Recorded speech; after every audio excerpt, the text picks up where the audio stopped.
Hi, this is another in a series of videos I'm doing on the election models for the presidential campaign in 2024 for US president. In some previous videos, I've introduced these two models, the 538 model from the 538 political reporting group, and then Nate Silver's independent model that is his intellectual property that he's publishing on his own website, the Silver Bulletin. So this is just a quick update. This is I'm recording this on Tuesday, September 17th, sort of after a week or roughly after the first presidential debate between Harris and Trump. And the polls are just coming in from that. Top line numbers, Harris continues to improve in both models. As you can see in Nate Silver's model, the win probability for Harris is still below 50%, but it's starting to increase. In the 538 model, the win probability is above 50%. It's 60%, and increasing. And I would say that still these two models are rate this election as being very close. It is so. In one case, it's it's a sort of modified coin flip in favor of Trump.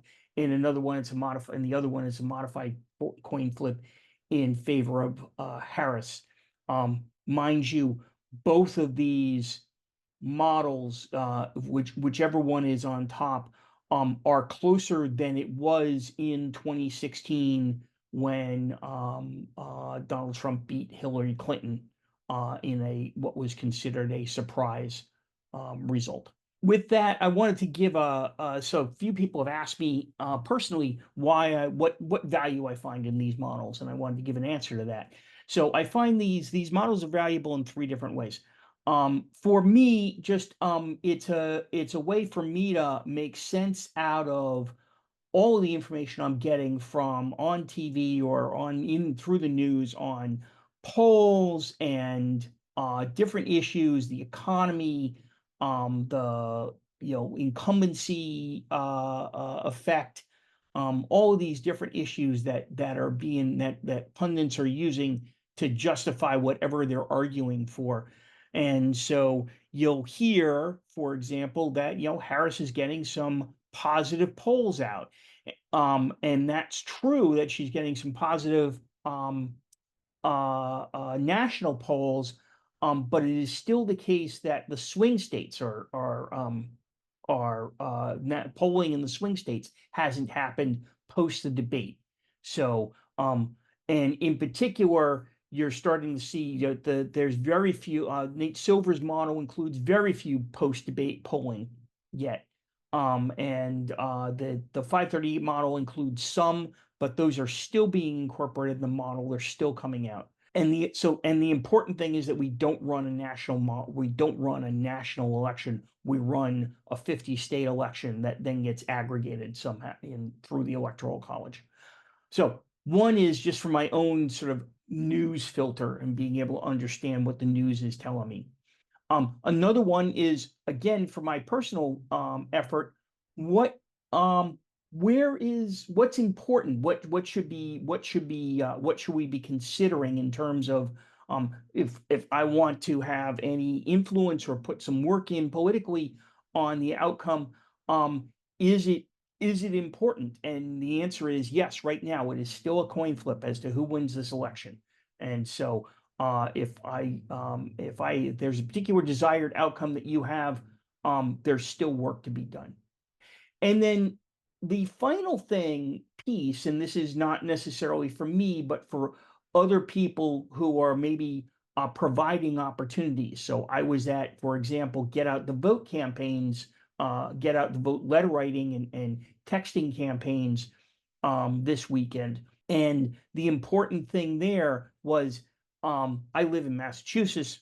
Getting out the vote in Massachusetts isn't hard. It's not a swing state. In fact, if we go down to Nate Silver's map, which is here, right? Massachusetts, in Nate Silver's model, gives nearly 100% chance that Kamala Harris is going to win Massachusetts. So there's not a lot of work to be done here locally. So if you're organizing get out the vote campaigns, if you're organizing letter writing campaigns, then the places to go are the places to organize those things are in Pennsylvania, in these swing states, in Pennsylvania, in Wisconsin, in North Carolina, where it's a lot closer. So again, in Pennsylvania, it's a little better than a coin flip for Trump. In North Carolina, it's about a 1/3, 2/3 in favor of Trump, but still close. Again, that's about where the race was in 2016 for Hillary Clinton, and in favor of Hillary Clinton, and Trump won that race. So, um, so though it's useful in these sort of three different levels for me to understand the news I'm getting, to understand what whether I need to be more involved, and then if that's the case, where to be more involved. I will keep these updating routinely. Nate Silver's model hasn't updated since the 15th. I think I interpret that. I don't know. I interpret that as him waiting for new polls to come in from the swing states. The 538 model updated today, the 17th, and with some new polling data, mostly national polling data. I don't know that they've gotten any new data from the swing states.